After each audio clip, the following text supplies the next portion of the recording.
I'm Charlotte, nice to meet you. For some leaseholders, a glimmer of hope. Those living in mid-rise buildings could have help covering the cost of removing dangerous cladding.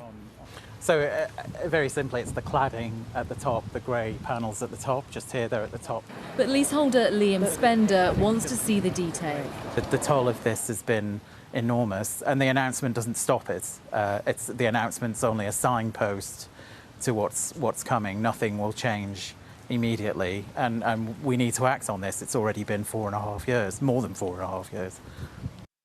A letter seen by Sky News shows that Housing Secretary Michael Gove will announce that leaseholders in buildings between 11 and 18 metres tall will no longer have to take out loans to fix flammable cladding. Instead, developers will be asked to make voluntary contributions to cover the work, costing up to £4 billion.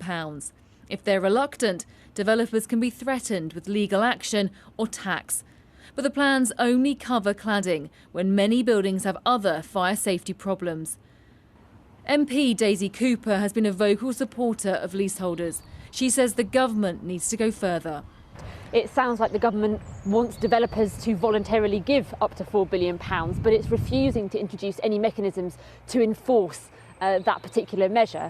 It's also incredibly worrying that the government is simply saying that this money can only be used for cladding, when we know that cladding is not the only problem. Many buildings here in St Albans, but around the country, have other building safety issues to do with fire breaks and insulation and balconies and all sorts of other issues. And the government has got to step up and find a comprehensive solution, because innocent leaseholders are stuck in a living nightmare day in, day out, and the government needs to step up and make sure that it's the polluters that have to pay. Well, leaseholders welcome this announcement. There's still so many areas that are unclear.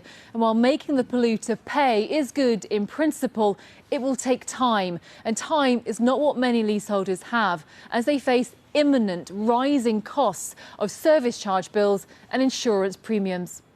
Building safety experts say there's lots of questions to be answered.